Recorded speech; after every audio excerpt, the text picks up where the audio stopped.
Bismillahirrahmanirrahim. Pergi ke Mesir untuk belajar mengambil sanad. Perkenalkan, saya Aidil Akbar. Saya dari SMA Quran Internet. Assalamualaikum warahmatullahi wabarakatuh. Alhamdulillahi rabbil alamin.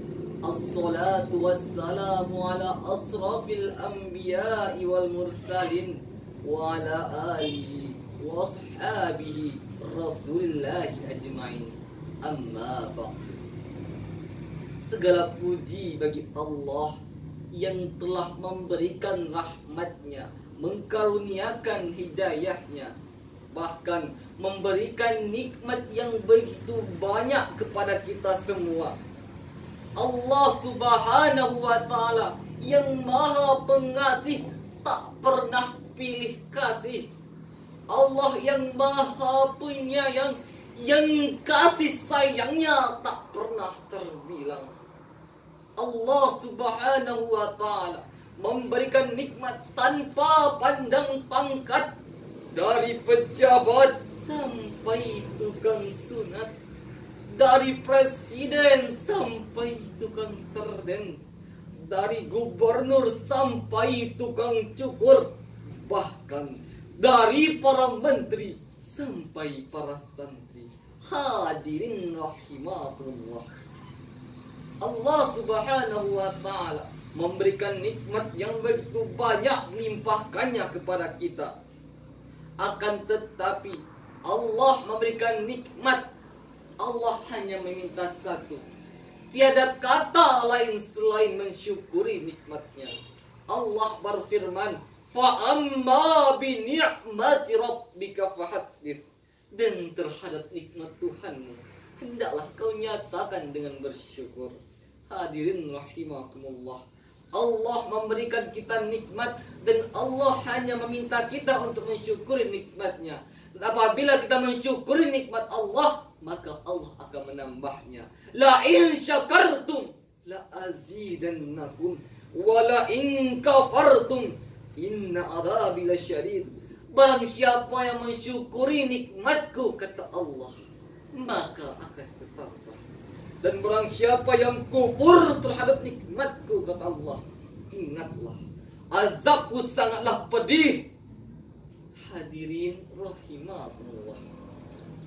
Selawat bagaikan salam buat roh junjungan alam, pemuda padang pasir yang dihiasi iman. Beliau yang tiada dua di dunia, yang tiada tandingan akhlaknya, bahkan tak terkalahkan kesabarannya. Ialah baginda Muhammad sallallahu alaihi wasallam, dengan mengucapkan Allahumma sholli ala sayyidina Muhammad wa ala ali Muhammad. Baiklah, saya tidak akan berpanjang mukaddimah. Langsung saja saya bawakan pidato singkat saya yang berjudul Pemuda dan Remaja merupakan generasi penerus bangsa. Majelis hakim yang dimuliakan Allah, hadirin rahimahumullah. Masa depan merupakan masa yang penuh dengan harapan, penuh dengan cita-cita, penuh dengan harmonika kehidupan yang indah.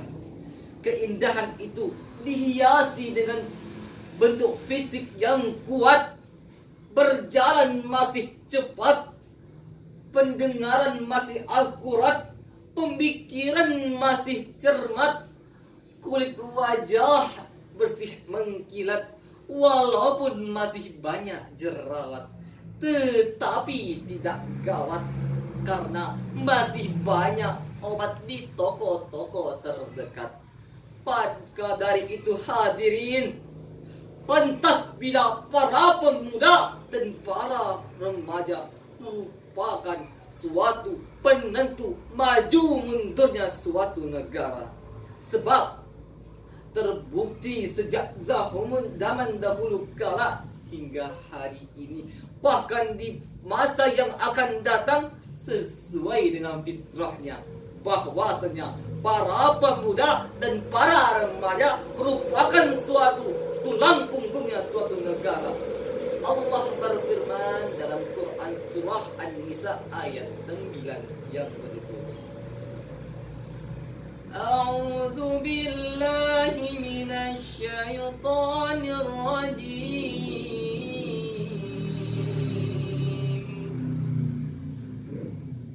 Bismillahirrahmanirrahim.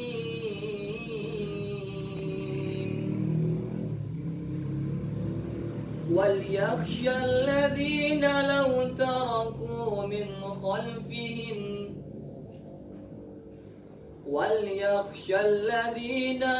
تَرَكُوا مِنْ خَلْفِهِمْ ذُرِّيَّةً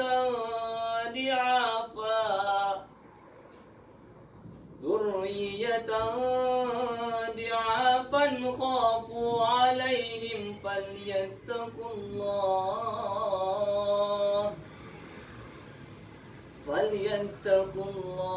وَلْيَقُولُوا قَوْلًا سَدِيدًا, yang artinya takutlah kepada Allah orang-orang yang sekiranya meninggalkan generasi yang lemah di belakang mereka, yang mereka khawatirkan kesejahteraannya.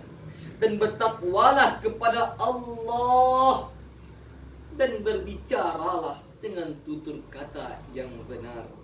Hadirin rahimakumullah, Allah subhanahu wa ta'ala telah memperingatkan kepada kita, kepada manusia, bahwa jangan meninggalkan generasi yang lemah, baik fisiknya, mental, secara intelektual, karena itu merupakan kemunduran bagi kita.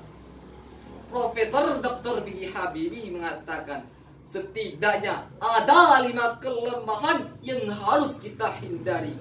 Yang pertama, lemah fisik, lemah harta, lemah ilmu pengetahuan, lemah dalam semangat hidup, dan yang sangat kita takuti ialah lemah dalam segi akhlaknya. Hadirin rahimakumullah, mengenai akhlak dapat kita ambil uswah ialah baginda Muhammad sallallahu alaihi wasallam. Ialah beliau pemuda yang gagah perkasa, tak pernah putus asa, terlalu taat kepada orang tua, takkan pernah tersentuh oleh api neraka. Hadirin rahimakumullah, kita ambil kisah, yaitu kisah Umar bin Khattab radhiyallahu anhu, yang mana ketika itu ia berjabat suatu kepemimpinan, dan ketika itu dia mendapatkan permasalahan, dan caranya ia mencari solusi dalam permasalahan bukanlah dengan cara menghadap kepada orang yang lebih tua, bukan dengan cara datang kepada penasehatnya, bukan datang kepada orang yang lebih tua darinya, kepada orang tuanya, abang dia, ataupun dari yang lainnya. Akan tetapi ketika ia mendapatkan masalah, mencari solusinya dengan cara mengumpulkan seluruh para pemuda dan para remaja di suatu tempat, dan di sanalah beliau mencari solusi dalam suatu permasalahan. Kalau secara logis bagi kita, tidaklah logis bagi kita. Karena apa? Karena apabila kita mendapatkan suatu permasalahan, pasti kita akan mengadu kepada orang tua kita, kita akan mengadu kepada guru kita, kita akan mengadu kepada orang yang lebih tua daripada kita, orang yang lebih pengalaman dari kita, abang-abang kita. Akan tetapi Umar radhiyallahu anhu tidaklah seperti itu. Kenapa? Karena beliau berkata, orang yang akan memimpin di masa depan bukanlah orang yang tua, bukanlah orang yang lebih tua dari kita. Akan tetapi orang yang akan memimpin di masa depan ialah orang pemuda, remaja yang tahun sekarang, yang sekarang ini, yang akan memimpin di masa akan datang. Maka dari itu, dari sekaranglah remaja, pemuda dipelajari cara bagaimana caranya memimpin. Karena apa? Karena syababul yaum rijalul ghad, the young today is the leader tomorrow. Pemuda hari ini adalah pemimpin hari esok. Hadirin rahimakumullah, Dari uraian tersebut dapatlah kita simpulkan bahwa para pemuda dan para remaja merupakan pejuang bangsa. Maka dari itu cukup sekianlah yang dapat saya sampaikan. Lebih dan kurangnya mohon dimaafkan. Terima kasih atas perhatian. Mohon maaf atas segala kekurangan. Saya akhiri dengan sebuah pantun. Hidup sendiri tanpa seorang kekasih. Cukup sekian dan terima kasih. Wassalamualaikum warahmatullahi wabarakatuh.